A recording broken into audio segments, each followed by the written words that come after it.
morning. We're waiting for Dan Lenahan. Stand by for cardio-oncology.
Just a reminder, if you are not speaking, if you could mute yourself while we're waiting for Dr. Linehan to log in.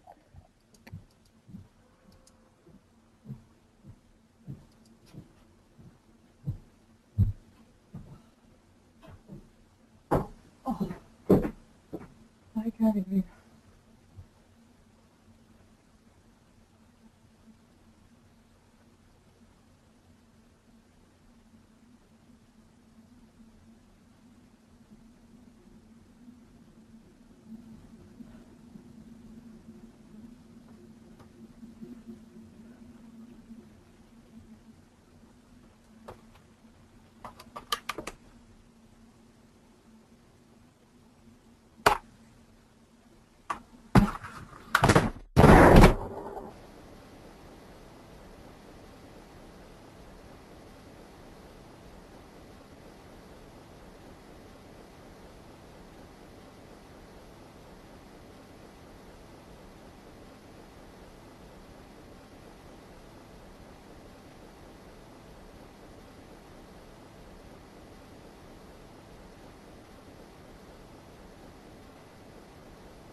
Hi, this is Dr. Eric Harrison. We're waiting for Daniel Lenahan, who's going to make a presentation from Vanderbilt University.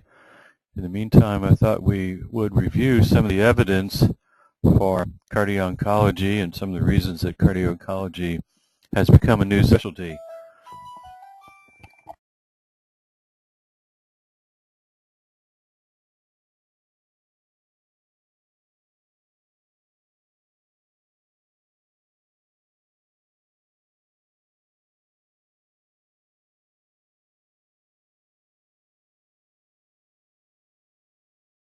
That was Dr. Lenahan, who just called in. He'll be on in 2 minutes. This is one of our collaborators, which is Daniela Cardinale, who's at the European Institute of Oncology in Milan, Italy. They were the host of a cardio-oncology conference last September, as well as a couple years ago. It's a great opportunity to visit Milan and to see a first-class oncology institute for Europe. Danielle has been the developer of the testing of highly sensitive troponin I, and which has become a European standard.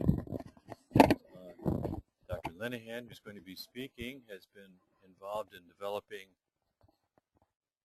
B-type natriuretic peptide.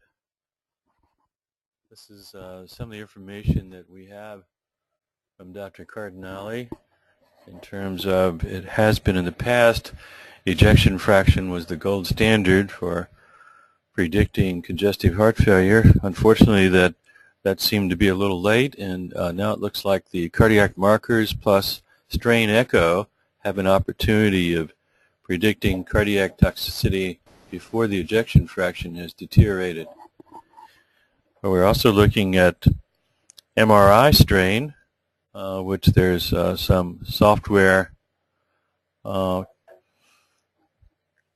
Diagnosoft, which can measure strain that's equivalent to that of echo.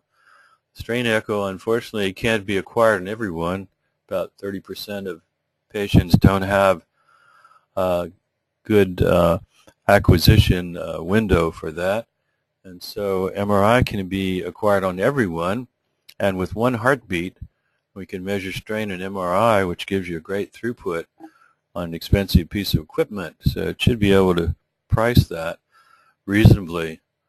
This is some of the work, early work on anthracycline-induced cardiomyopathy from Jack, 2010, showing the ejection fraction and the time to treatment.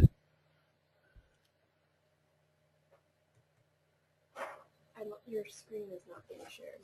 Oh.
Now? Linehan, Hello? we can hear Live you. yet? Okay. Sorry for being late. I'm here. So I'm going we're to go good? ahead and pass off the presenter to you. So we're good? Yep. Okay. Okay. All righty. So. It's okay. We're used to it. Yeah, that's right. Come on now. Show me some slides here.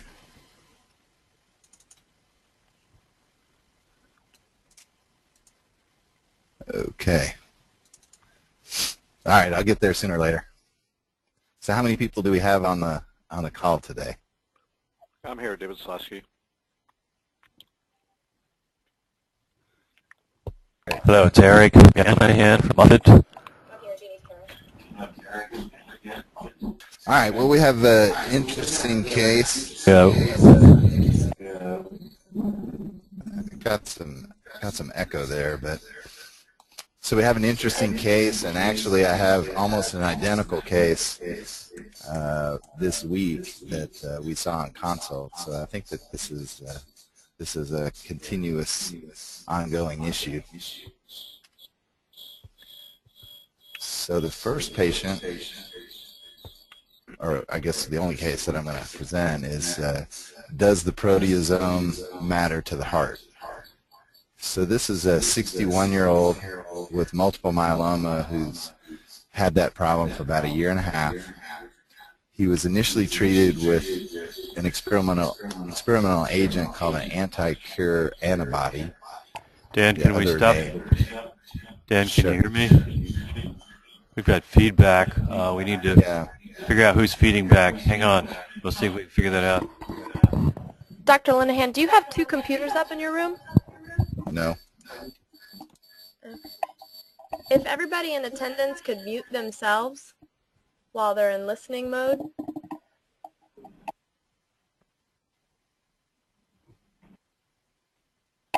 Got him all muted. Okay, let's try that now. Okay. So is that any better? Yes, much better. Okay. So he's had 61-year-old had myeloma for about a year and a half. He was initially treated with an experimental agent known as an anti-cure antibody, or IPH2101, and after about 4 cycles underwent an autologous stem cell transplant about a year ago. He then apparently recovered uneventfully.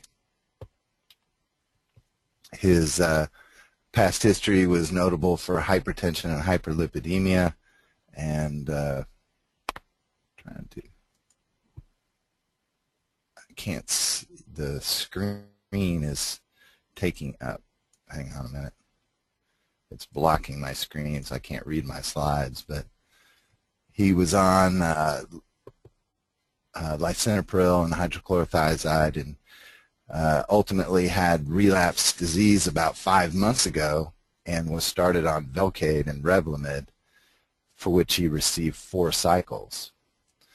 And with that, he continued to have significant paraprotein and was started on a newer myeloma therapy called carfilzomib in combination with Revlimid. And he had actually had 3 cycles of that treatment. And then over the past week, he reported shortness of breath, PNV, and orthopnea. And then we were asked to see him.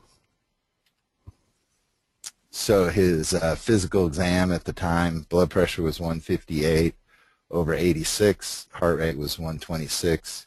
He was afebrile. He had some JVD, the lungs, he had a few crackles, cardiac exam, he had a loud S3, and his PMI was enlarged. His extremities, he had minimal edema and good pulses. His laboratories were notable for a sodium of 133, potassium of 3.2. His chloride was low, BUN and creatinine were normal. His hemoglobin was 10.9, platelet count of 69,000, and then BNP of 404 with a normal troponin. So this is his EKGs. The one on the top is from 5 months ago, and the one beneath is from the day that we saw him. So Eric, I don't know if anybody wants to take on their interpretation of those EKGs. I'll be glad to look at this EKG with you, Dan. Can you hear me okay? Yep. Okay, so on the top EKG, you see a normal sinus rhythm with a rate of about 85 or so. There's normal ST and T wave changes, a little poor R wave progression, but not bad. And looks like pretty much of a normal EKG with normal sinus rhythm. The next EKG shows a normal sinus rhythm with ventricular bigeminy, with a unifocal PVC, with a fixed coupling interval.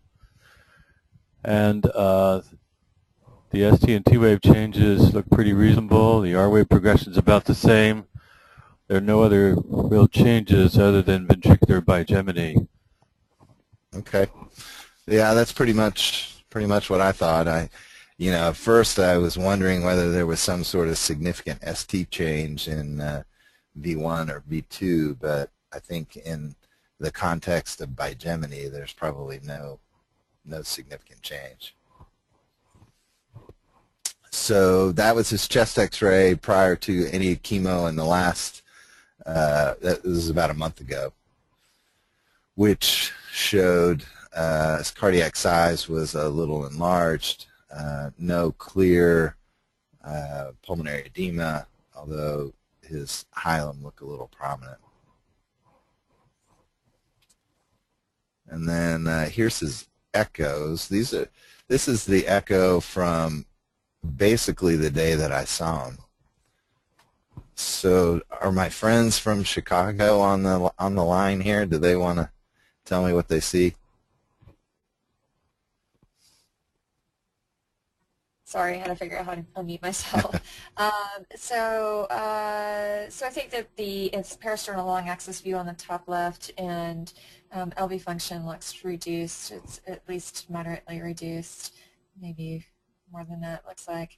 The walls look a little bit thickened, and the atria don't look particularly enlarged in this image here on the bottom right on the apical 4-chamber view, and can't quite tell what's going on with the RV, whether that's also impaired, but it looks like LV function is down to me. And would you say anything, make any comment about the myocardium? Do you think there's anything unusual about it, or other than the function that you already commented on? Yeah, it looks a little bit thickened in the upper left. It's hard to appreciate that on the bottom right here in the apical 4. I wouldn't say there's any clear repo wall motion abnormalities, and I don't see any other speckled pattern or anything like that. The cavity is doesn't look particularly dilated. So if I could, this is an image that bothered me, so I didn't have an explanation for it. But so on the bottom right, this 4-chamber view and the septum, do you feel there's anything going on there or not? You mean in terms of wall motion or just appearance? I mean, it looks a little bit thinner than it did in the parasternal lung. The basal portion of the septum doesn't look as dynamic as the rest of the septum, although I feel like sometimes that's often the case with that sort of upper septal area. And then there's sort of that mid-myocardial brightness. Yeah, so can you guys see my little hand or arrow? Yeah. So you see that area right there? Yeah. Do you make anything out of that or not?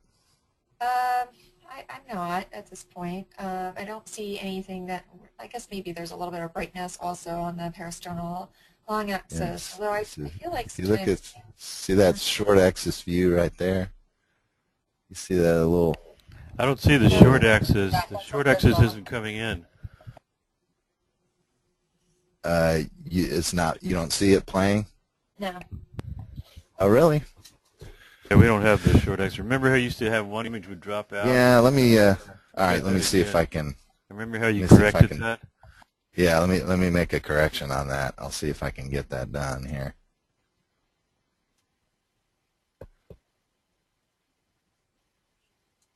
I can see it there where you're showing.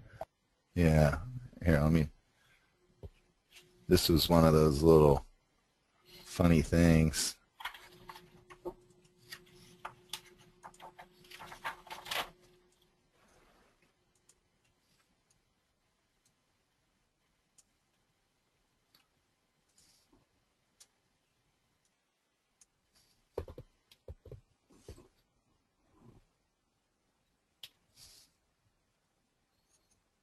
Okay, can you see the loops now?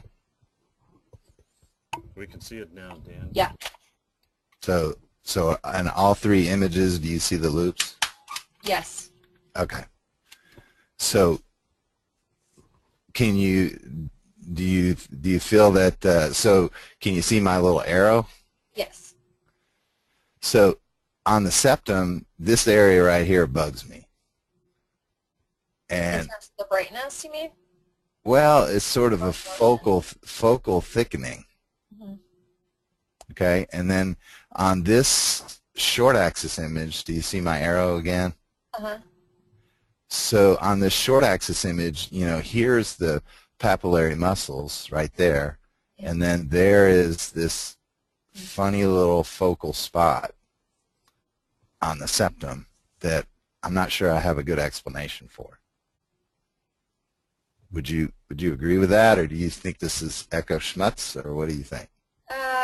I mean, yes, I agree. It looks unusual. It didn't jump out at me. It seems on the apical four-chamber, it seems like it's thickening, so I would assume it's muscle as opposed to something like thrombus. So it looks like it moves in with the rest of the cavity.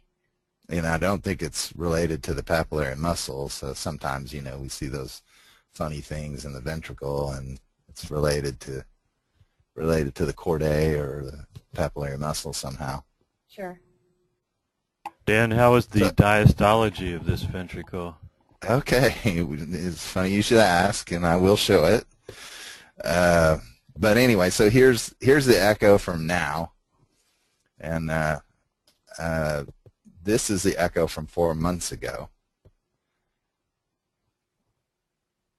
So Jeannie, do you want to try this one? Make any comments about that? I mean, just as an aside, it looks like that. Just in a short axis view, it looks like that little nubbin of that echo density that you're looking at, it looks like it was there, perhaps, at around 10 o'clock on that short axis, if we're looking at the same plane. But overall, LV function looks much better. The upper left peristernal long axis view, the function looks good. And similarly, in the apical four-chamber, it looks good as well. Yeah, atrial size again looks fine. Yeah, I would say this looks like a pretty healthy ventricle. Yep. Okay. So now this Doppler, the copy of it didn't come out all that great, but you can sort of see the basic idea. So here's the current Doppler, and here is the previous Doppler. So I don't know if you see my arrow there. So if we look at the current pulse wave mitral valve inflow, what do you guys think about that? Are they in sinus rhythm? Sinus rhythm, yep.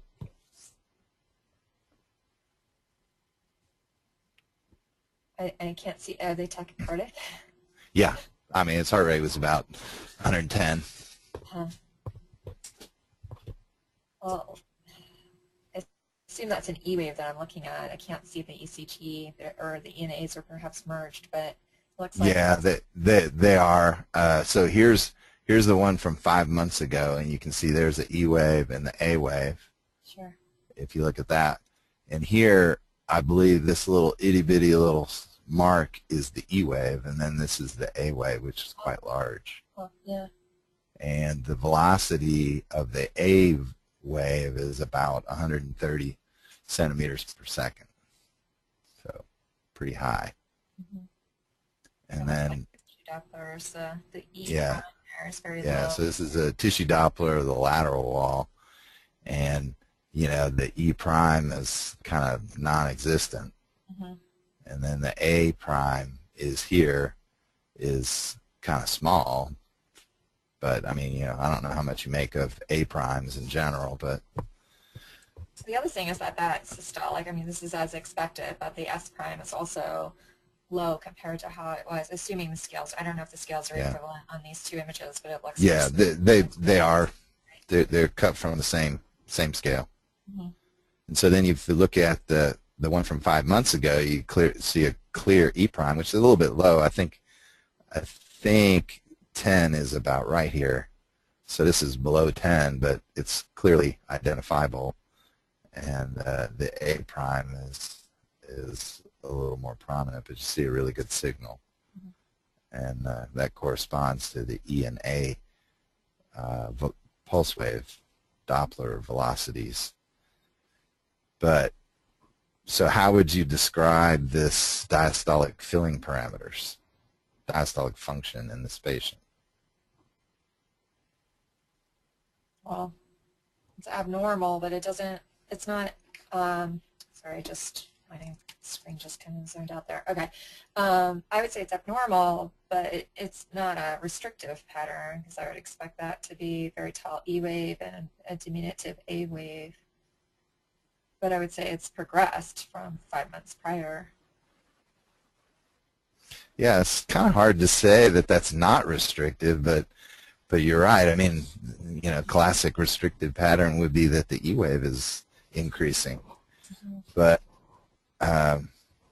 you know, certainly the E prime is almost non-detectable. Yeah, yeah. So I mean, I think at the absolute minimum, there's a high left atrial pressure for sure. Here. So I mean, he's certainly had heart failure symptoms that had rapidly, you know, progressed, and his EF was close to, you know, was in the 40s. It was like low 40s was what the final reading was. So what do we do now?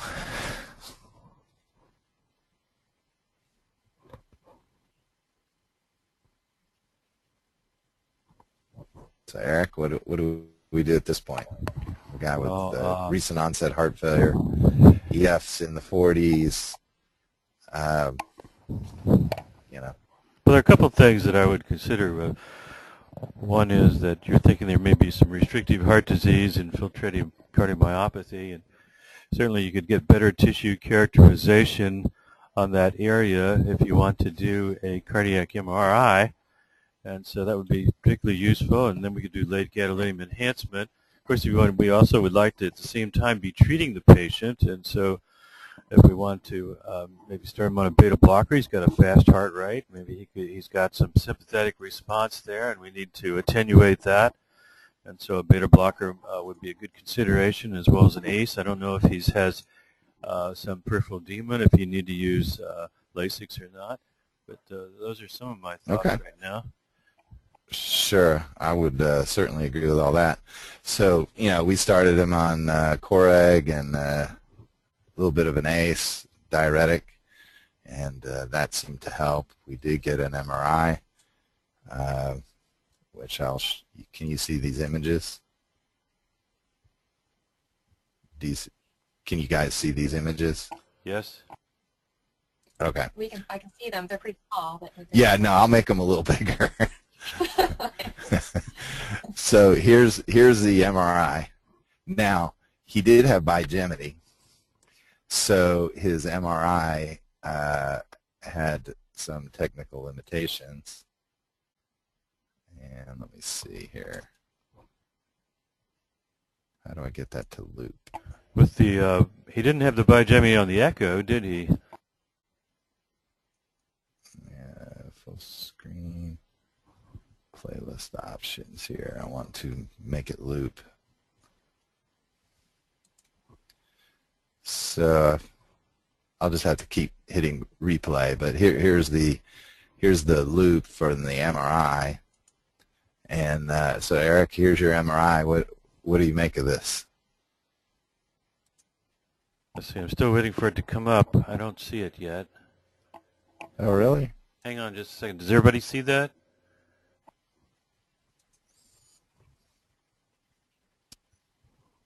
Do you see it?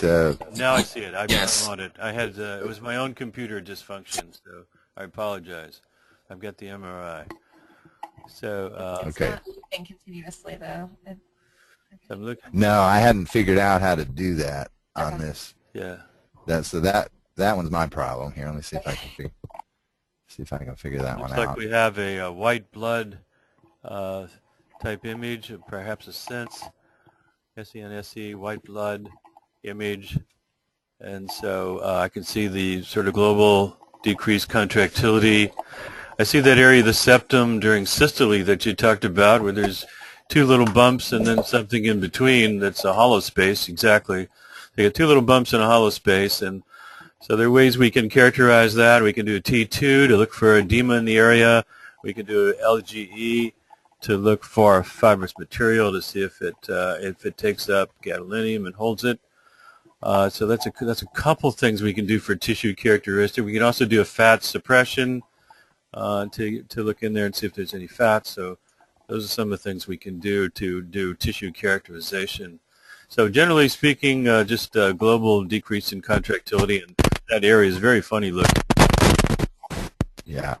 Okay. So then let me pull up the other one here.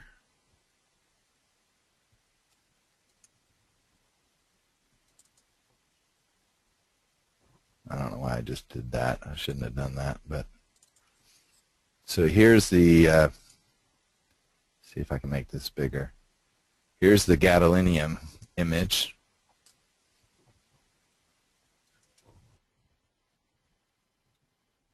So do you see that, Eric? Yes, I see the gadolinium image.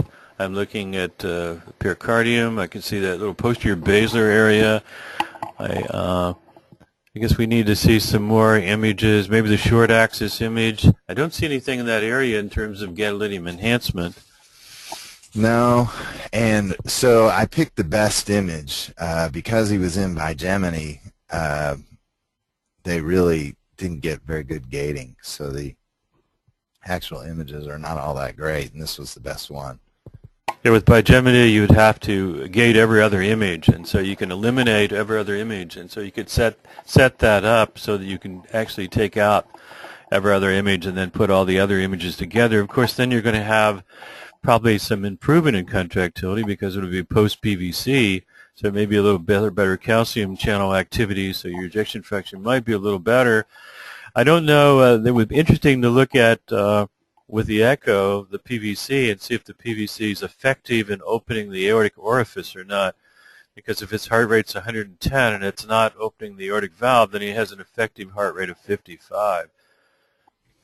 Yeah, actually, at least on the echo, for whatever reason, they happened to do it when he wasn't in bigeminy. So Yeah, you did show some Sorry. hypokalemia originally, so yeah.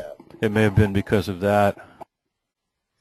So the final read on the MRI was they made no comment about that spot on the septum, and I brought it back to them and showed it to them and asked them, and they still made no comment. But the gadolinium images were read as negative, so no sign of late gadolinium enhancement. So I guess you're looking for perhaps amyloid disease, and you were looking for the characteristic findings of an amyloid. Is that correct? Well, I don't know what I was looking for exactly. So I'll just say I don't know what I was looking for, but, you know, that's what we found. So in terms of options for this patient, so what medicines would you use? So we talked about that briefly already. You know, standard heart failure medicines would be highly appropriate, including, you know, a beta blocker to try to get his heart rate down and control his ectopy and that kind of thing. So we did that, and he seems to have improved over it's been about 2 weeks now. So then let's go back to the question, you know, can this patient continue his therapy? So he's got bad myeloma that requires more treatment. So do we say that whatever this is was due to his chemotherapy, or is it something else, or what? What should we say about it?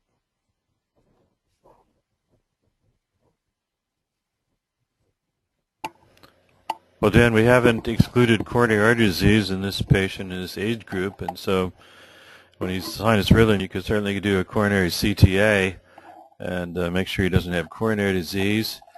Or you could have done a Lexus scan MRI with his cardiac MR, or you could do a PET scan, and a number of options. Do a Lexus scan, PET scan, so a number of options.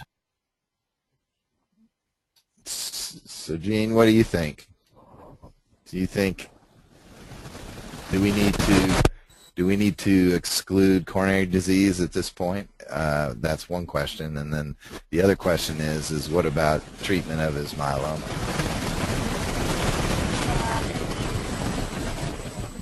Yeah, I think I would agree that he does have risk factors. I don't see any regionality for LV dysfunction, but Somebody's got some interference going on here. I don't. Please, if you're not speaking, please mute your computer if you're not speaking. Thank you. Okay.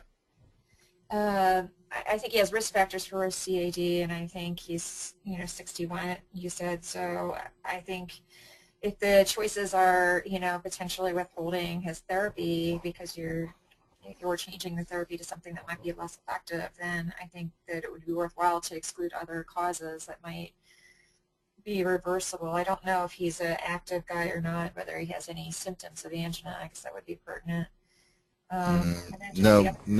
No prior or current symptoms of angina. He's had no evaluation for coronary disease in the past. Mm-hmm. Yeah, I think I would do a stress test. I might do a TSH, make sure there's something reversible. Look for other causes. It sort of doesn't look like a big dilated myopathy. It actually does look a little bit more infiltrative just from the looks of it. Okay. Well, so far I haven't elected to do anything about coronary disease. I think, at least in my mind, I didn't need to exclude that condition because he had too many other things going on, and I wasn't likely to other than with medication because of his platelet count. So, Dr. Linehan, Daniel O'Connor has a question. Sure. Daniel, go ahead.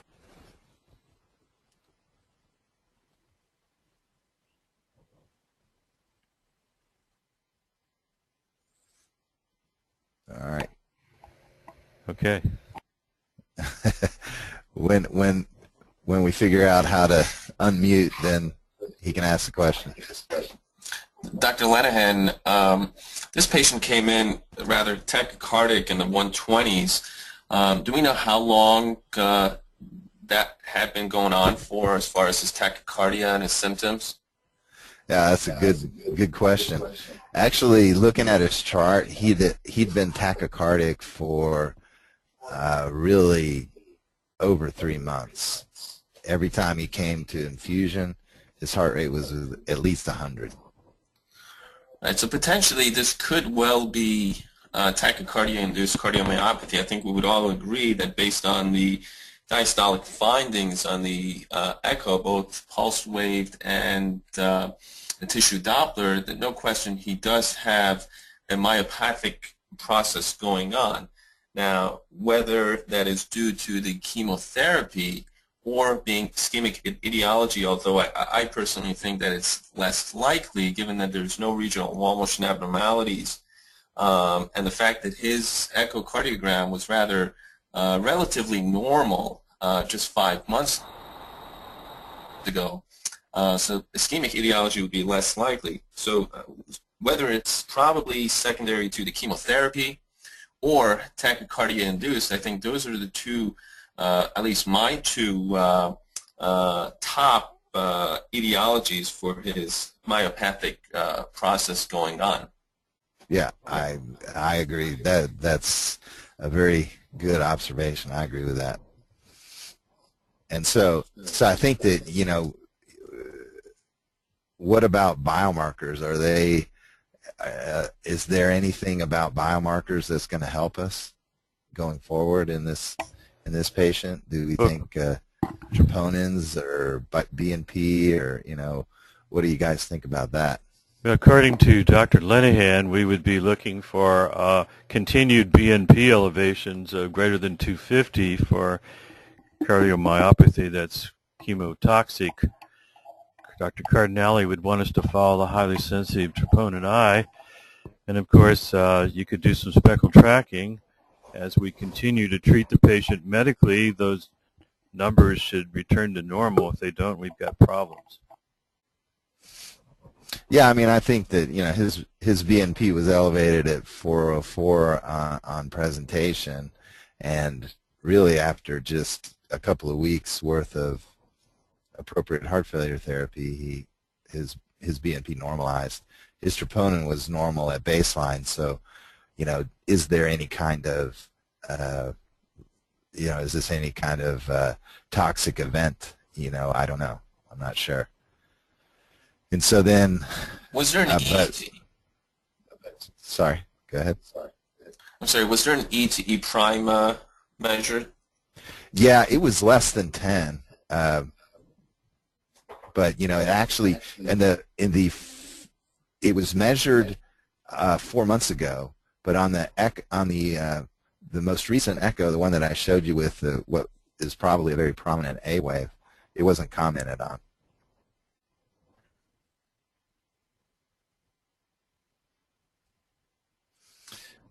And so then one other question is, you know, do we need to be concerned about carfilzomib? Is that a drug that we need to pay attention to? So I tossed that out there. I have some slides just say event. What do you think this is? I mean, besides heart failure, he's got heart failure. So is this a cardiotoxic event, or, as Daniel asked a little bit ago, is this a tachycardia-induced problem, or, you know, what is the cardiac event here?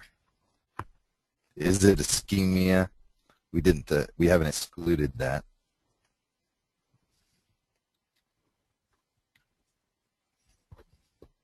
Well, Eric, what do you think the cardiac event is? Yeah, I doubt ischemia because it's global and it's not regional. Of course, we've been fooled many times with that.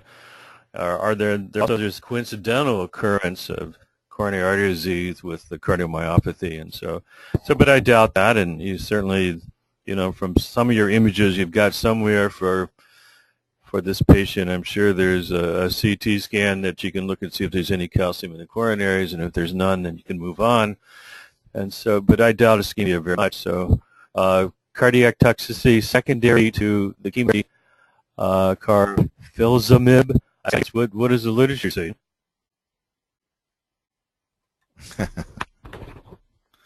Okay, well, let's take a look at that. So here is our oncology lesson for the day. Since I'm giving it, it's going to be very limited. but bortezomib is Velcade, and that is a drug that's been out for a while. A very useful drug in the treatment of myeloma, amyloid, and now being used for a variety of other conditions. And generally speaking, pretty well tolerated from a cardiac point of view. And it falls in the class of a proteasome inhibitor. And the key piece is that it's reversible. And then on the bottom of this little table, there are 4 new drugs that are irreversible inhibitors of the proteasome. And you see the second one there in the little second group called carfilzomib. That one is finished phase 2 trials in myeloma and is starting a phase 3 trial for relapsed myeloma. So in patients not as first-line therapy, but as second-line therapy, they're definitely getting this drug. And then these other drugs are investigational but are irreversible.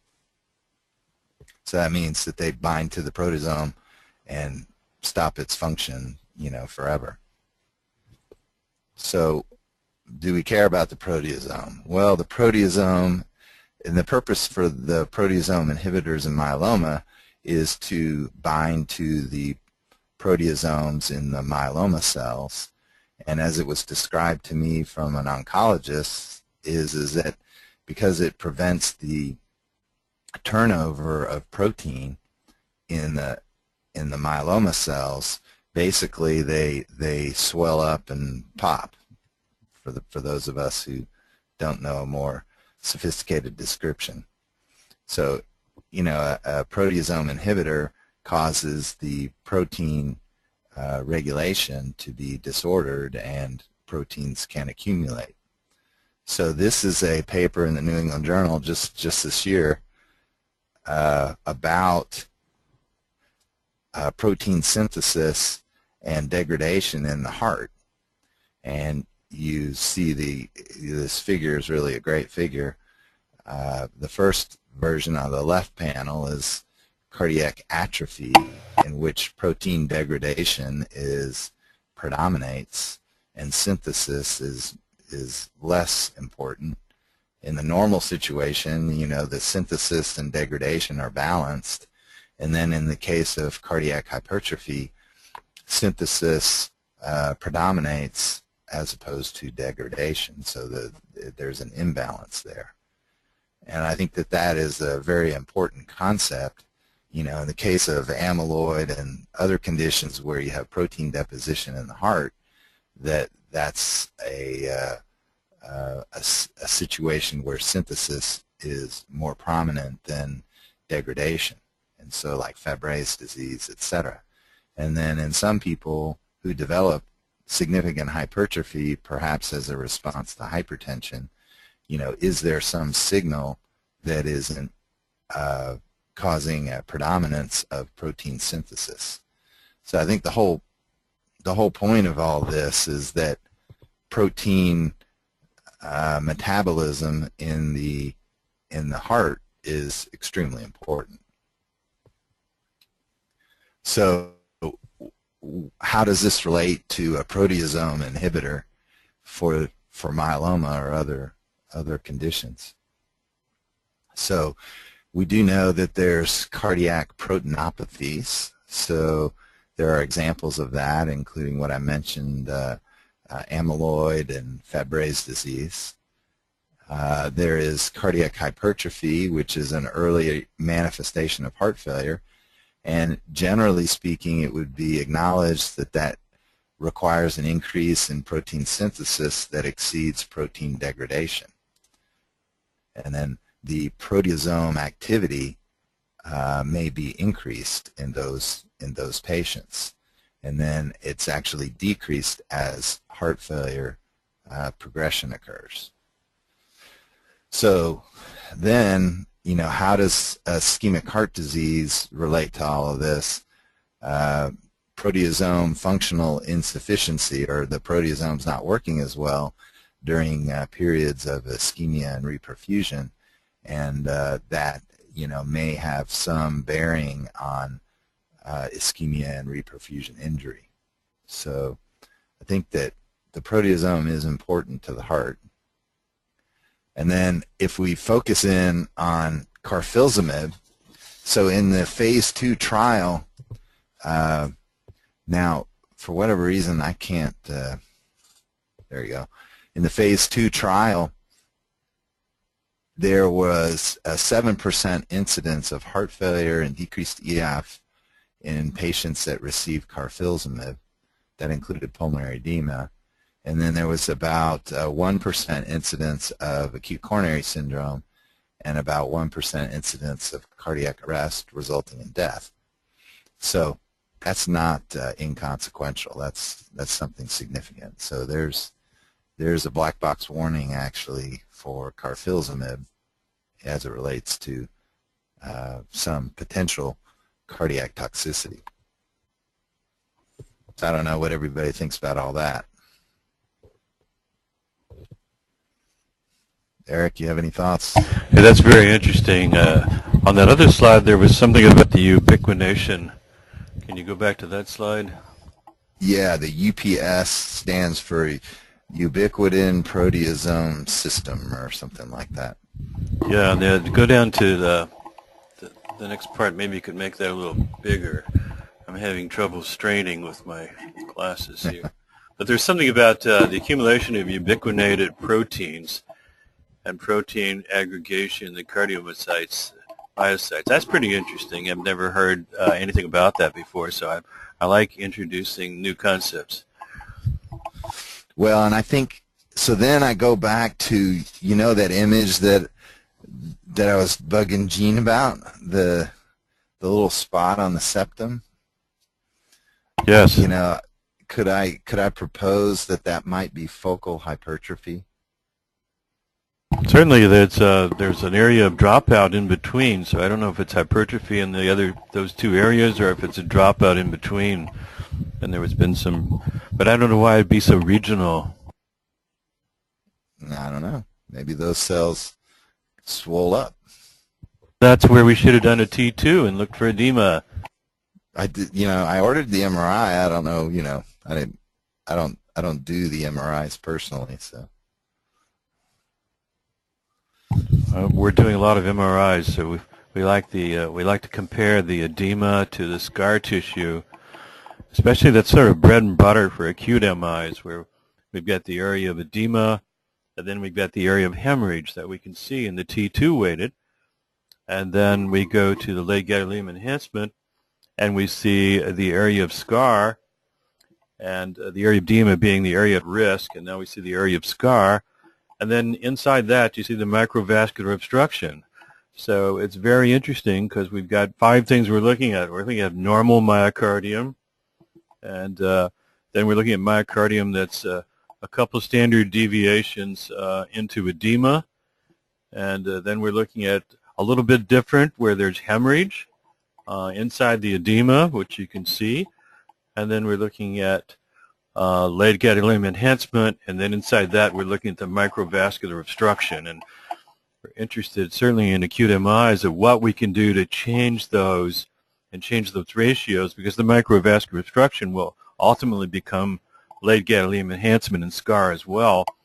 And so we're looking at what can we do to make those changes. And one of the studies we're really anxiously waiting for the results right now is the CHILL-MI study, where they cool the patient to 32 degrees before they open the artery. It takes 5 minutes to do that. And in the animal models, the microvascular obstruction does not become scar, but is saved muscle, and so does a lot of the area edema. So we're real interested in that stuff. Yeah, I think, well, so as I told you at the beginning, there's a second case. A patient presented with acute onset heart failure and had mild troponin elevations after 6 cycles of carfilzomib. His EKG looked all the world like an acute infarct. His cath was normal, and over the span of 4 or 5 days, his EF improved from less than 20 to about 30, sort of similar to a stress cardiomyopathy type picture. And we did an MRI in him. We gave gadolinium, and we were looking at all this stuff, and pretty much there was nothing, no gadolinium enhancement. And I have an interesting case of a subendocardial Takotsubo of a gentleman who has normal coronaries. He happens to be a hospitalist, and he came in with an acute cardiac event and troponin positive, and recovered, but we quickly did a basically MRI and looked at LGA, and we looked at edema, and we had it in the subendocardial area of the normal looking Takotsubo where you see it, but it wasn't transmural, and so it didn't interfere with contractility. It was just a small subendocardial area that circled the area of the left anterior descending, sort of. So I think that we are very interested in whatever information we can get on this drug and this class of drugs. I think that it's very likely that they will be developed in the treatment of cancer, and I think that there's a pretty significant likelihood that we may see some cardiac-related issues. So I would say just keep your eyes open.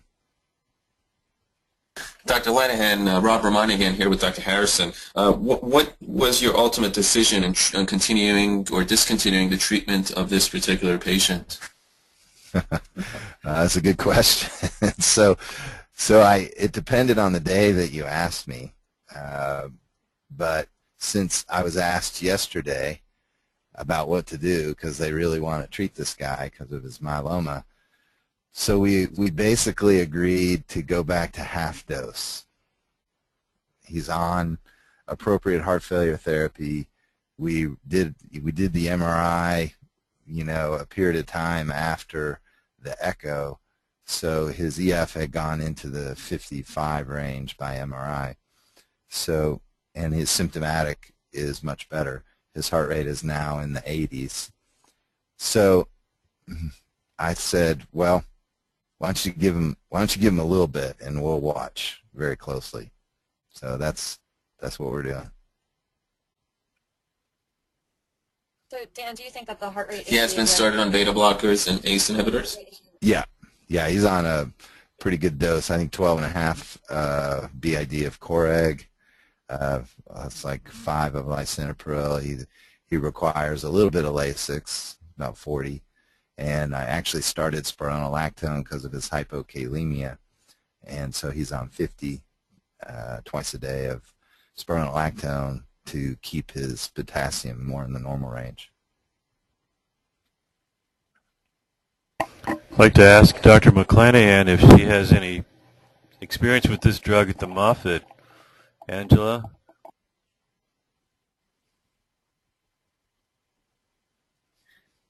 We do see patients on this medication, but thus far we haven't seen any of the cardiac-focused problems yet. But it doesn't mean it's not going to happen.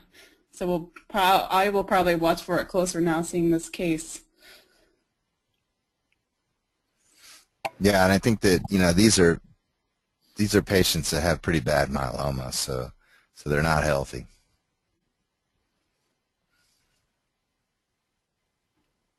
Very good. Any other questions from anybody? We have Mia Visconti attending from GE because of the significance of the GE strain echo. So we invited the GE people this time to join us. Thanks, Mia, for coming to this lecture. We didn't show anything about strain echo this time, but we have had a lot of information about GE strain echo we show here.